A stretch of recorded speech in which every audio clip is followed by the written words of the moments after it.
लब्बैक अल्लाहुम्मा लब्बैक लब्बैक ला शरीका लक लब्बैक इन्नल हम्दा वन नेमता लका वल मुल्क ला शरीका लक। उस दिन जिस दिन हम जा रहे थे वहाँ तो उस दिन दिल्ली से 150 फ्लाइट कैंसिल हुई। हम देख रहे हैं यूएस, इजराइल और ईरान का युद्ध चल रहा है। उसके बाद वहाँ हर नमाज के बाद जनाजे का नमाज होता है। आप उम्रा के लिए यहाँ से निकले, कैसे प्लान बनाए, कब से सोच रहे थे? टोटल 35 आदमी थे और जाके हम एयरपोर्ट पर खड़े हो गए जी और फ़ोन करना शुरू कर दिए। 2.5 घंटा ज़्यादा वहाँ रोज़ा रखना पड़ा हमको। जी। कोई आँख ऐसा नहीं है जो नहीं रोया। अभी आपको कितना पैसा लगा टोटल? टोटल उस टाइम तो एकदम पीक टाइम था जब युद्ध हो रहा था, बमबारी हो रही थी। वहाँ तो चोरी करने के बारे में लोग सोचता ही नहीं है। वो अपने छोटे छोटे बच्चे को काम पे लगा देते हैं, ना पढ़ाई से मतलब, ना दीनी दारी हो ना दुनियावी दारी हो। हम लोग बोलते हैं खूबसूरत खूबसूरत है, कश्मीर के लोग को देख कर के आए कश्मीर के लोग खूबसूरत है, लेकिन वहाँ गए तो भैया कश्मीर क्या है, कश्मीर तो कुछ नहीं है। सब लोग जल्द से जल्द जाके हज उम्रा कर लें। हेलो हेलो हेलो साथियों, नमस्कार। 1 2 3 माइक टेस्टिंग। हेलो एवरीवन, मैं मोहम्मद नसीरुद्दीन आप सभी का एक बार फिर से बहुत बहुत स्वागत करता हूं एक और नए वीडियो में, नए पॉडकास्ट में। मेरी कोशिश रहती है कि प्रत्येक संडे आपके बीच एक नई वीडियो लेकर आऊं, लेकिन आज का यह वीडियो जो है, आज का जो पॉडकास्ट है, बहुत ही खास होने वाला है। खास इस मामले में कि हमारे साथ जो गेस्ट हैं वो हमारे बहुत ही पुराने और बहुत ही करीबी हमारे रिलेटिव भी हैं, हमारे दोस्त भी हैं। और इन्होंने अभी रिसेंटली आज ही, अब से कुछ घंटे पहले ही उम्रा से रिटर्न होकर अभी पहुँचे हैं। तो हम लोग इनसे मिलने के लिए आए, तो हमें लगा कि इनकी जर्नी को आपसे रूबरू कराया जाए, कैसे गए, कैसे वहाँ रहें। तो सबसे पहले तो हम आपको अपने इस वीडियो के माध्यम से स्वागत करना चाहेंगे और आपको मुबारकबाद देते हैं पिंटू भाई। और हम चाहेंगे ना कि आज का यह वीडियो जो है वो पूरा का पूरा आपके ऊपर डेडिकेटेड हो, और किस तरीके से आप उम्रा के लिए यहाँ से निकले, कैसे प्लान बनाए, कब से सोच रहे थे, और कहाँ से टिकट हुई, कितना खर्च हुआ, कहाँ पहुँचे, फिर वहाँ से कैसे फ़्लाइट हुई। और इस युद्ध के दौरान जब भी हम देख रहे हैं यूएस, इजराइल और ईरान का युद्ध चल रहा है, उस बीच में आपका जाना हुआ, फिर आना हुआ, कई सारे फ़्लाइट कैंसिल हुए, हम लोगों ने देखा। फर्स्ट टाइम एक्सपीरियंस था, पासपोर्ट पे आपको पहली बार मोहर लगा है। तो पहली बार में किस तरीके से लोगों को डर लगता है जाने में, कैसे वहाँ सुरक्षा व्यवस्था को लेकर लोगों को चिंताएं होती है, फ़्लाइट में कैसे बैठेंगे, वहाँ जाएंगे तो कैसे रहेंगे, लैंग्वेज बैरियर कैसे रहेगा, इंग्लिश नहीं आती है, अरबी नहीं आती है, नया जगह रहेगा, खाने में क्या मिलेगा, कैसे लोगों से बात करेंगे, उम्रा के बारे में कुछ जानते नहीं हैं। साथ ही साथ इसकी इस्लामिक मान्यता क्या है, किन लोगों को जाना चाहिए, किन लोगों को नहीं जाना चाहिए, क्या इरादा करना चाहिए। हम चाहेंगे कि नॉन स्टॉप जो है, हम आपको माइक हैंड ओवर करते हैं, और हर एक चीज़ जो भी आप और इसके अलावा को शेयर कर सकते हैं तो वो शेयर कीजिए। तो हम स्वागत करते हैं आपका एक बार फिर से। सबसे पहले तो मैं शुक्रगुजार हूँ उस खुदा का जो मुझे उस लायक समझे और अपने घर का ज़ियारत कराया। और आप सभी साथियों का मैं शुक्रगुजार हूँ और सभी को अस्सलामु अलैकुम कि आप लोग वहाँ से आने के बाद सबसे पहले हमसे मिलने आए, इसलिए मैं शुक्रगुजार हूँ। और उस अल्लाह का शुक्रगुजार हूँ जिसने हमको उस ज़ियारत के लिए बुलाया और कबूल किया। बिल्कुल।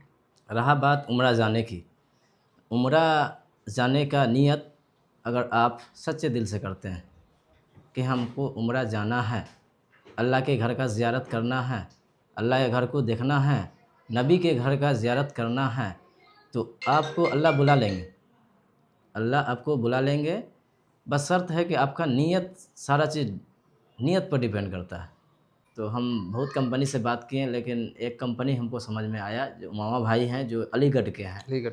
और हमारे जानने वाले और हम लोग के गुरु समझिए नौशाद भाई, इससे पहले उसी कंपनी के द्वारा गए हुए थे। तो उनसे हम बोले और उनके भाई से उनका कॉन्टैक्ट नंबर लिए, फिर उनसे हम कॉन्टैक्ट किए। कंपनी की तरफ से जो पैकेज होती है वो दिल्ली से ले जाने तक और दिल्ली लाने तक का ही जी होता जी है। दिल्ली पहुंचना है अपने खर्चे हाँ, से। हमको दिल्ली पहुंचना है अपने खर्चे से एयरपोर्ट तक। जी जी जी। तो 2 मार्च को आप लोग निकल गए हाँ, कहाँ के लिए? दिल्ली से दिल्ली से जद्दा के लिए। जद्दा, जी सऊदी अरब। जी, सऊदी अरबिया जद्दा एयरपोर्ट है। जी जी। जो हमको लगता है कि मक्का से 85 किलोमीटर दूर है। ठीक है। उसके मक्का के आसपास कोई एयरपोर्ट नहीं है, 85 किलोमीटर दूर ये एयरपोर्ट है। तो वहाँ जाने के बाद फिर क्या सब कैसे प्रक्रिया हुआ? यहाँ से हम निकले, उसके बाद उम्रा का नियत करना पड़ता है। उम्रत का नियत करने जैसे निकले, उसके बाद एहराम बांधना होता है। एयरपोर्ट में अंदर पहुँचते हुए चेकआउट करवा के सारा चीज़, जब फाइनली हमको जाना होता तो वहाँ पे एक मस्जिद बनी हुई है इबादत के लिए, उसमें जाके 2 रकात शुक्राने का नफिल, एहराम में नफिल पढ़ के आप नियत कर लीजिए और फिर चले जाइए अपना, जहाँ से आपको फ़्लैट मिलने वाली है वहाँ पर वेटिंग रूम होता है, वहाँ पर बैठ जाइए। वहाँ जाके बैठ गए और मेरे सामने बहुत सी फ़्लाइट कैंसिल हुई। उस दिन जिस दिन हम जा रहे थे वहाँ, तो उस दिन दिल्ली से 150 फ़्लाइट कैंसिल हुई। अच्छा। हाँ, मेरे सामने की बात है। हमको भी डर लगा हुआ था, काहे कि बार-बार ऐलान कर रहा था, फलाने-फलाने फ़्लाइट कैंसिल कर दिए, फलाने-फलाने फ़्लाइट कैंसिल कर। मेरा जो टिकट था वो सऊदी एयरलाइंस का था जी। और उसकी व्यवस्था भी अच्छी है और वो डायरेक्ट जद्दा तक जाने के लिए था। जो भी फ़्लाइट कैंसिल हुई है वो हमको लग रहा है कि दूसरे जगह जो होल्ड करके जा रही थी, जैसे दुबई जा कनेक्टिंग कर के फ्लाइट थे। कनेक्टिंग फ़्लाइट जो थी वो सब कैंसिल ज़्यादा हुई है। तो रास्ते में ही मगरिब का टाइम हुआ, वहाँ इफ्तार किए, उसके बाद होटल पहुँचे तो इशा का नमाज़ ख़त्म हो चुका था अच्छा। और तरावी वहाँ शुरू था। जैसे ही पहुँचे वहाँ, हम लोग सारा अपना बैग वगैरह रख कर के तरावी के लिए फिर चले गए। जी। अब वहाँ जा कर के तरावी पढ़े, फिर इशा का नमाज़ पढ़ें। उसके बाद सबसे पहला काम जो एहराम बाँधने के बाद आपके अंदर पूरी परहेज़गारी आ जाती है। तो उमरा का जो जगह था उससे कितना डिस्टेंस पे रूम था आपका? हमारा डिस्टेंस, जैसे हमारा घर है मुसी घराई चौक, वॉकिंग डिस्टेंस पे था? वॉकिंग डिस्टेंस एकदम साफ नज़दीक था। उतना डिस्टेंस तो हम समझते हैं कि हरम शरीफ का उतना डिस्टेंस है भी, जी, जी, जी। उतना उसका घेराबंदी ही है। तो उसी हिसाब से वहाँ बैग रख करके हम और एक और अलीगढ़ के साथी, जी। ग्रुप के साथ हम नहीं गए, ग्रुप के लोग सब खाने के लिए गए, हम सारा चीज़ छोड़ करके, क्योंकि हमको एहराम का बर्डन था। एहराम की हालत में आप ना कुछ सोच सकते हैं ढंग से, ना कुछ, बस अल्लाह अल्लाह अल्लाह के बारे में ही सोचना है और अल्लाह का कुर्बत हासिल करना है, अल्लाह का डर। और डर वहाँ है, आप काबा जैसे पहुँचिएगा, काबा पर जैसे आपका नज़र पड़ा अल्लाह का जलाल दिखता है।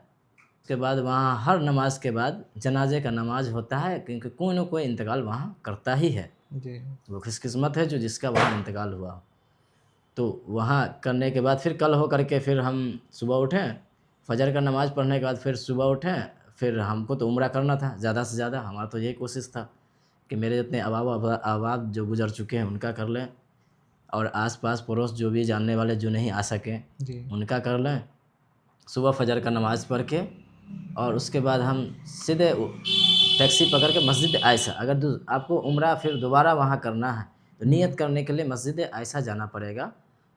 वहाँ से जा कर के फिर 2 रिकात एहराम, शुक्राने का 2 रिकात नफ़िल एहराम पढ़ना, जैसे एहराम बाँधे तो उसका 2 रिकात नफ़िल पढ़ के वहाँ जा कर के आपको इरादा करना पड़ेगा जिसके नाम से हो। जी। 2 रिकात पढ़ लीजिए, उसके बाद वहाँ पढ़ना होगा लब्बैक अल्लाहुम्मा लब्बैक, लब्बैक ला शरीक लक लब्बैक, इन्नल हम्दा वन नेमता लका वल मुल्क ला शरीक लक।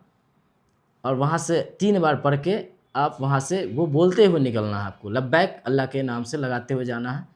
मस्जिद से बाहर फिर निकल कर आपको के, कितनी बार उम्रा करने का मौका मिला? अल्लाह का शुक्र हम 17 बार उम्रा किए। अच्छा। ये मेरी और खुशकिस्मती है। फर्स्ट टाइम थे तो अंदर में बहुत सारा डर भी रहा होगा, किस तरीके से वहाँ लैंग्वेज बैरियर रहेगा, कैसे लोगों से बात करेंगे, कैसे काम होगा, नया-नया चीज़ें, तो वो सब कैसे फेस कर रहे थे आप? देखिए यहाँ से जाने के बाद तो अंदर में बहुत डर लगता है। डर था, यहाँ दिल्ली तक डर था हमको, लेकिन वहाँ जाने पहुँचने के बाद हमको डर नहीं लगा। उसका कारण हम बोल दिए, आपको पहले ही बता दिए कि अल्लाह के हम मेहमान थे। वहाँ सारे लोग आपकी मदद के लिए थे। खाने पीने का इंडियन व्यवस्था, लोग जितने थे इंडियन बात कर रहे थे। उर्दू लैंग्वेज तो हमको लगता है कि सब जगह चलता है, जी। अरबिक उर्दू हमको लगता है कि तो सब जिस टाइम जगह में होता है। उम्रा का टाइम था आप लोगों का, जी, तो जी। उस टाइम तो एकदम पीक टाइम था जब युद्ध हो रहा था, बमबारी हो रही थी। तो उसका क्या असर दिख रहा था उस पूरे भीड़-भाड़ में? वहाँ भीड़-भाड़ में कोई असर हमको नहीं देखा, काहे कि वहाँ तो अल्लाह का घर किसी था। को कोई मतलब नहीं है युद्ध से, कोई मतलब ही नहीं है। सब मसरूर है उसी में। सब उम्रा मसूरा, कोई ऐसा वक्त नहीं है जो खाने काबा का तवाफ़ नहीं हो रहा होता। हुँ। हर वक्त 24 घंटा उम्रा होता है, 24 घंटा तवाफ़ होना है। कोई पलक ऐसे आँख बंद नहीं वहाँ पर हो सकता है। सब जा कर के, ऐसा नहीं कि अब इस वो टाइम में उतना बड़ा खाली हो भीड़ जाएगा। कैसे मैनेज हो रहा था? क्या कितना ये तो हम संख्या में सिक्योरिटी फ़ोर्स था, कितना पुलिस था, कैसे क्या कर रहा था? देखिए, सबसे पहले बात है कि वहाँ की हुकूमत अच्छी है और वहाँ का व्यवस्था बहुत अच्छा है। बहुत अच्छा, जिसको बयान नहीं किया जा सकता है, इतना अच्छा अच्छा, व्यवस्था वहाँ गवर्नमेंट पर रूल है। की बात कर रहे हैं आप। रूल बेहतरीन है और उसके बाद वहाँ क्या बेहतरीन लगा उसमें? किस को फ़ोकस कर रहे हैं आप ये? हम उतने भीड़ को कंट्रोल अगर कोई कर रहा है तो वो बेहतरीन चीज़ है। उससे बड़ा तो खुशकिस्मती कुछ नहीं हम समझते हैं। लाख करोड़ आदमी वहाँ पर रहता है, उसमें एक ज़र्रा बराबर कुछ नहीं होता है। मैंने कि वहाँ कोई अगर गलती करता है तो उसको सज़ा देने का जो प्रोसेस है बहुत फ़ास्ट है।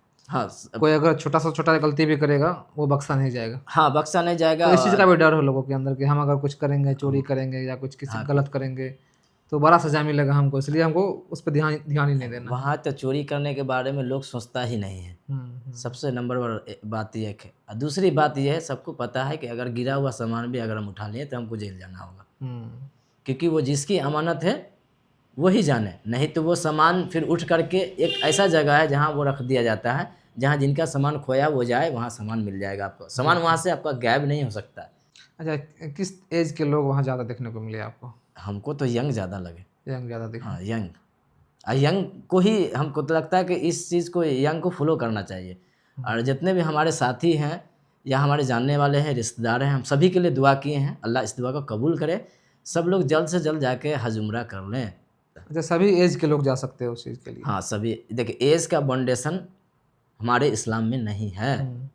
मदीना में खुशकिस्मती थी, हमको ईद मिला, और किस्मत यह है कि मस्जिद नबी में हम ईद का नमाज़ अदा किए हैं। नमाज अदा करके ईद का कल हो करके हम निकले जी। और उसके बाद फिर पहुँचे यहाँ मक्का। मक्का पहुँचने के बाद फिर हम 7 उम्रा किए।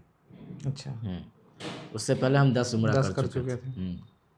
तो ये मदीना जाना, मदीना से मक्का आना, ये सब जो ट्रांसपोर्टेशन वगैरह था वो सब कैसे मैनेज होता था? वो ट्रांसपोर्टर जो है, जो कंपनी जो ले गए थे, वो सारा चीज़ उसी जर्नी में सारा इंक्लूड थे। तो उसी में सारा खर्च सारा वगैरह उसी चीज़, में? यहाँ जहाँ भी तो रुकना, अगर तवाफ। आप दिल्ली से वहाँ गए, वहाँ से यहाँ आए, तो अपना जो पर्सनल कुछ एक्सपेंस हुआ होगा जी। जो आप खरीदारी किए हैं उसको छोड़कर और भी कुछ एक्स्ट्रा पैसा खर्च होता है वहाँ क्या? नहीं, अगर कंपनी पैकेज आपको ले जा रही है? कंपनी पैकेज मान लिया जाए, हमको जो लगा है अभी आपको कितना पैसा लगा टोटल? टोटल 1,60,000 रुपया लगा। 1,60,000 रुपये आपको लगा 22 दिन के लिए, 23 दिन के लिए? जी जी जी जी उसमें दिल्ली से जाने का, दिल्ली तक आने का, जी, वीज़ा, टिकट, फ्लाइट, सारा चीज़, कुछ, होटल वगैरह, है ना, वीज़ा, टिकट, ट्रांसपोर्ट, ज़ियारत वियारत, जितना सारा चीज़ कुछ। उसमें इंक्लूड था। उसके अलावा कुछ खरीदारी करना हो, हाँ, तो शॉपिंग वो करना हो अपना तो वो खुद का अपना वो रियाल अपना यहाँ करवा लीजिए, करेंसी करेंसी एक्सचेंज आप करा ले लीजिए। जाइए। अभी 25 रुपये है ना एक रियाल का? हाँ, 25 साढ़े 24 यही है। उसी के आसपास हाँ रहता है। हाँ, यही है। वापसी कब की थी आपकी? वापसी हमारा 25 का था। टोटल लोग 25 को वापस आ गए? जी दिल्ली आए? जी, दिल्ली आए, फिर दिल्ली से फिर अपने रूम पे आए। तो जो आपका टिकट पहले से बना हुआ था उसी एयरपोर्ट से आपका फ्लाइट था कि कुछ चेंज वगैरह भी हुआ था, नहीं, कुछ उसी कैंसिल वगैरह कुछ नहीं, नहीं? कुछ नहीं हुआ। वहाँ जाने के बाद कोई इतना, जबकि सब युद्ध ही चल रहा था, हम लोग भी देख रहे लेकिन थे वहाँ काफी का सारे हालत न्यूज़ हम में। देखे। मदीना गए तो मदीना के आसपास का जो इलाका जैसे धुंधला टाइप पर लग रहा था, लेकिन चलिए, बाकी चलते चलते लास्ट में क्या मैसेज देना चाहेंगे हमारे व्यूअर्स को, जो लोग देख रहे हैं और जो लोग इरादा कर रहे होंगे? हम तो कहेंगे कि जो हमारे साथी हैं, इरादा कर लीजिए, नेक काम है, इरादा ही अल्लाह देखते हैं। इरादा अगर आपका हो गया तो अल्लाह बुला लेंगे, और जल्द से जल्द जाके उम्रा कर लें। उम्रा करने का फ़ायदा यह है कि आप अगर रमज़ान में कर रहे हैं तो उसमें है, हदीस है इसका, बजाते इसका है कि अगर कोई रमज़ान में उम्रा करता है तो उसने अल्लाह के नबी के साथ हज करने के बराबर का सवाब है। ये मामूली चीज़ नहीं है। अगर रमज़ान में मौका मिले तो रमज़ान में कर लें, नहीं तो ऐसे मौका मिले तो ऐसे कम कर लें, कम खर्च में हो जाएगा। अंदीना में अब अगर आप जा रहे हैं तो 70-75 हज़ार रुपया में आप उम्रा करके चले आइएगा, बिल्कुल एकदम आसानी से, कोई दिक्कत नहीं। बहुत है, 1 लाख रुपया खर्च होगा, उससे ज़्यादा खर्च नहीं होगा। वो भी एक्स्ट्रा आप रख लीजिएगा, तब आपको शॉपिंग करना हो, कुछ लेना हो, वहाँ पे खजूर लेने पड़ते हैं, पानी वगैरह जो भी हो, तो इससे ज़्यादा खर्च नहीं होगा और आसानी से आपका उम्रा भी हो जाएगा। और सभी लोगों के लिए हम दुआ किए हैं कि अल्लाह जल्द से जल्द सब लोग को बुला ले और सभी के जायज़ इरादे को पूरा कर दें। आमीन। और सभी से एक मैसेज है कि गलत ना करें, ना गलत सोचें किसी के बारे में, ना गलत बोलें, ना हराम कमाने के बारे में सोचें, ना हराम खोरी करने के बारे में सोचें। हक पर रहें, जायज़ पर रहें और हलाल पर रहें, अल्लाह आपको हर वक्त मदद करेगा। हम अपने बारे में खुद बता रहे हैं, हम एक नाचीज़ अदना सा चीज़ हैं।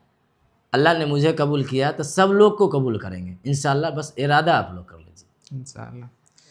चलिए, आप अपनी जर्नी को, अपने दिल्ली से उम्रा कर लिए गए, उम्रा से फिर दिल्ली आए, वापस घर आए, सारे जर्नी को आप बहुत ही डिटेल में हमारे दर्शकों को बताएं, हमें भी जानकारी मिली। बाकी नए लोग ऐसे थे जो उम्रा के बारे में बिल्कुल जीरो जानते हैं, कुछ नहीं जानते हैं। बहुत लोगों के मन में कई सारे क्वेश्चन रहे होंगे, उसका आंसर इस वीडियो के माध्यम से मिल गया।